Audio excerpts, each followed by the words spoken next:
বন্ধুরা, বর্তমান সময়ে কিন্তু আমাদের দিন যতই যাচ্ছে ততই কিন্তু আমাদের ফোনের অনেক ধরনের টেকনোলজি কিন্তু চেঞ্জ হতেই আছে। তো আজকে মূলত আমি আপনাদের মাঝে এমন কিছু টিপস শেয়ার করতে যাচ্ছি যে টিপসগুলো কিন্তু আপনি যদি কিনা শিখে নিতে পারেন তাহলে আপনাকে কিন্তু সবাই মোবাইলের ইঞ্জিনিয়ার বলে কিন্তু বাধ্য হবে। সো তাহলে অবশ্যই ভিডিওটি একদম শেষ পর্যন্ত দেখতে হবে এবং আপনি যদি কিনা আমাদের চ্যানেলের নতুন দর্শক হয়ে থাকুন তাহলে অবশ্যই নিচে লাইক বাটনে একটি লাইক করে, অবশ্যই নিচে সাবস্ক্রাইব বাটনে টাচ করে, অবশ্যই বেল অপশনে একটি টাচ করে অবশ্যই অল সিলেক্ট করে দিতে হবে।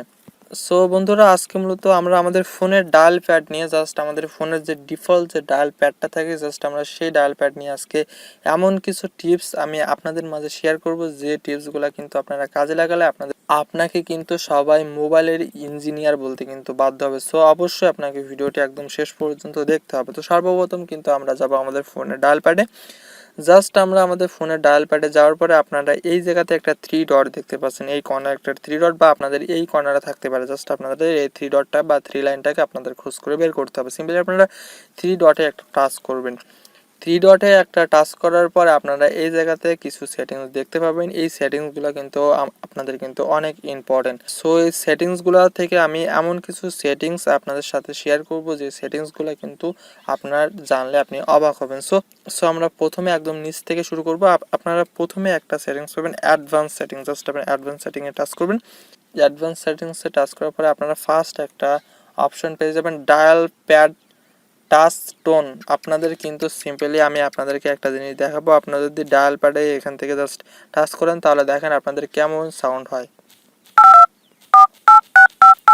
সো বন্ধুরা, আপনারা কিন্তু খুব সহজেই দেখতে পেলেন যে আপনাদের মূলত ডায়াল প্যাডে টাচ করলে কেমন সাউন্ড হয়। এবার আপনার যদি কিনা ওই জায়গা থেকে একটা সেটিংস করে দেন তাহলে কিন্তু আপনার এত সুন্দর একটা ডায়াল প্যাডের সিস্টেম হবে, আপনি অবাক হবেন। সো সিম্পলি আপনারা ডায়াল প্যাড সেটিংসে টাচ করবেন। টাচ করার পরে আপনারা একটা অপশন পেয়ে যাবেন টোনস।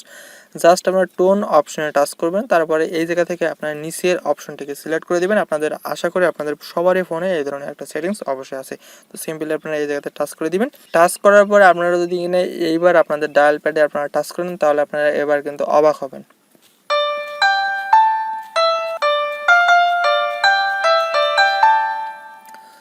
সো বন্ধুরা, দেখতে পেলেন কিন্তু আপনারা খুব সহজে কিন্তু আপনারা ওই জায়গা থেকে আপনাদের ডায়াল প্যাডের যে নাম্বারিং যে আছে একটা টোন বাজে ওই টোনটা কিন্তু আপনারা চেঞ্জ করতে পারেন খুব সহজেই। তারপরে বন্ধুরা আমি আরেকটা সেটিংস আপনাদেরকে দেখাবো, সেটা হচ্ছে অটো অ্যান্সার। আপনারা এই জায়গাতে একটা অ্যান্সার দেখতে পাচ্ছেন অটো অ্যান্সার। আপনারা চাইলে এই অটো অ্যান্সারে ঢুকবেন। অটো অ্যান্সারে ঢুকবার পরে আপনার অপশন দেখতে পাচ্ছেন, আপনার অটো অ্যান্সারে টাচ করে দিবেন।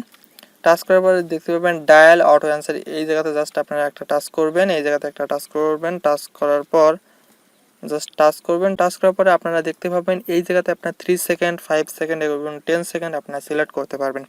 মানে বন্ধুরা, আপনাদের ফোনে যদি কিনা কেউ কল করে আপনি চাইলে এই জায়গা থেকে 3 সেকেন্ড পরে আপনার কলটা আপনি যদি কিনা কলটা কষ্ট করে ধরতে না চান তাহলে আপনার কলটা রিসিভ হয়ে যাবে এবং আপনি চাইলে 5 সেকেন্ড সেট করতে পারেন বা আপনি 10 সেকেন্ডও সেট করতে পারেন। বা আপনার ফোনে এমন কিছু ব্যক্তি আছে যারা অবিরত আপনার ফোনে মিস কল দিতে থাকে। সো আপনি তাদের জন্য একটা উপযুক্ত একটা কাজ করতে পারেন। সেই কাজটা হচ্ছে আপনি যদি কিনা এই জায়গা থেকে এটাকে সিলেক্ট করে দেন নো ডায়াল।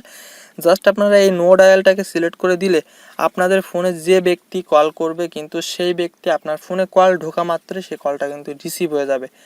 কল ঢোকা মাত্র আপনার সেই মিস কল দিলেও কিন্তু তার কলটি কিন্তু রিসিভ হয়ে যাবে এবং সে কিন্তু একটা উপযুক্ত একটা শাস্তি পেয়ে যাবে। সো আপনি চাইলেই এই জায়গা থেকে ওই সেটিংসটা করে নিতে পারেন। আশা করছি আপনার অনেক উপকৃত হবেন। সো বন্ধুরা, তারপরে একটা সেটিংস আছে, সেটা হচ্ছে মূলত আপনাদেরকে একটা জিনিস আজকে দেখাবো, সেটা হচ্ছে কল রেকর্ডিং। আপনারা কিন্তু অনেকে আছেন যারা কল রেকর্ড করার জন্য কিন্তু আপনারা অনেক ধরনের প্লে স্টোর থেকে অনেক ধরনের অ্যাপ্লিকেশন ইউজ করেন, বাট আপনারা কিন্তু সেই অ্যাপ্লিকেশন থেকে কিন্তু প্রপারলি কিন্তু ভালো কোনো একটা সার্ভিস পান না। সো আপনাদের সবারই মোবাইলে কিন্তু কল রেকর্ড বলে একটা অপশন আছে। আপনাদেরকে একটু কষ্ট করে এই জায়গা থেকে খোঁজ করতে হবে। সিম্পলি আমার এই জায়গাতে দেখতে পাচ্ছেন আপনারা কল রেকর্ড। আপনারা কল রেকর্ড অপশনে একটা টাচ করবেন। কল রেকর্ড অপশনে একটা টাচ করার পরে আপনারা চাইলেই এই জায়গা থেকে ওয়াল নাম্বার সিলেক্ট করতে পারেন বা আপনারা চাইলেই এই জায়গা থেকে আপনাদের যে কোনো একটা সার্ভিস নাম্বার আপনারা সিলেক্ট করতে পারেন যে শুধুমাত্র সেই নাম্বারটার কল রেকর্ড হবে। সো আপনারা চাইলে নাম্বার সিলেক্ট করতে পারেন অথবা আপনারা এই জায়গা থেকে আপনারা ওয়াল কল রেকর্ড করে দিতে পারেন। আর তাছাড়া মূলত আপনারা এই জায়গা থেকে দুইটা সিলেক্ট করে দেবেন, তাহলে আশা রাখা যায় আপনাদের কোনো কল রেকর্ড আপনাদেরকে মিসিং হবে না। ঠিক আছে বন্ধুরা? সো আপনারা কিন্তু কোনো অ্যাপ্লিকেশন ছাড়াও কিন্তু আপনারা কল রেকর্ড করতে পারেন খুব সহজেই। সো বন্ধুরা, তারপরে আপনাদেরকে একটা অপশন দেখাবো, সেটা হচ্ছে মূলত ইনকামিং কল। আপনারা কিন্তু অনেকে জানেন যে ইনকামিং কল অর্থ কিন্তু আপনাদের ফোনে মূলত যারা কল করে থাকে। তো সিম্পলি আমরা ইনকামিং কলের মধ্যে যাব। ইনকামিং কলের মধ্যে যাওয়ার পর আপনাদের সবারই অনেকেরই একটা প্রবলেম হয়, যে প্রবলেমটা মূলত আমি প্রপারলি আপনাদেরকে দেখাতে পারবো না। সেটার কারণ হচ্ছে আপনাদের যেহেতু স্ক্রিন রেকর্ড আছে, সো আমি এটা দেখাতে পারবো না। সো প্রক্সিমা সেন্সার, জাস্ট আপনার এই অপশনটি যদি কিনা আপনাদের অফ থাকে, আমার যেমন এখন অফ আছে, এই অফ থাকলে কি হয়, এই অফ থাকলে আপনি ধরেন কাউকে কল করলেন, কল করে যদি কিনা আপনি আপনার ফোনটাকে কানে ধরেন, তাহলে কিন্তু আপনার ফোনের এই যে স্ক্রিনের যে লাইটটা কিন্তু অফ হবে না। আর যদি আপনি স্ক্রিনের লাইটটাকে আপনার কানে ধরা মাত্র যদি আপনি অফ করতেছেন, তাহলে আপনি প্রক্সিমা সেন্সর এই অপশনটিকে আপনি কিন্তু অন করে দিতে পারেন, ঠিক আছে। তো তারপরে বন্ধুরা আরেকটা অপশন আছে, সে আপনারা দেখবেন অনেক বাটন মোবাইলে কিন্তু কল করা মাত্রই কিন্তু সেই বাটন ফোনের কিন্তু ফ্ল্যাশ লাইট জ্বলে। সো আপনারা চাইলে কিন্তু আপনাদের স্মার্টফোনেও কিন্তু ফ্ল্যাশ লাইট অপশন চালু করতে পারেন। আপনারা যদি কিনা এই অপশনটাকে অন করে দেন, তাহলে কিন্তু আপনাদের ফোনে কেউ কল দিলে কিন্তু আপনাদের ফোনের ফ্ল্যাশ লাইটটা কিন্তু খুব সহজে কিন্তু জ্বলবে, ঠিক আছে বন্ধুরা। সো বন্ধুরা তারপরে একটা সেটিংস আছে, সেটা হচ্ছে কল ওয়েটিং। আপনারা কল ওয়েটিং অপশনে ঢুকবেন। কল ওয়েটিং অপশনে ঢুকবার পরে আপনি যে সিম কার্ডটিতে মূলত সিলেক্ট করতে চাচ্ছেন, জাস্ট সেই সিম কার্ডে একটা টাচ করে দিবেন।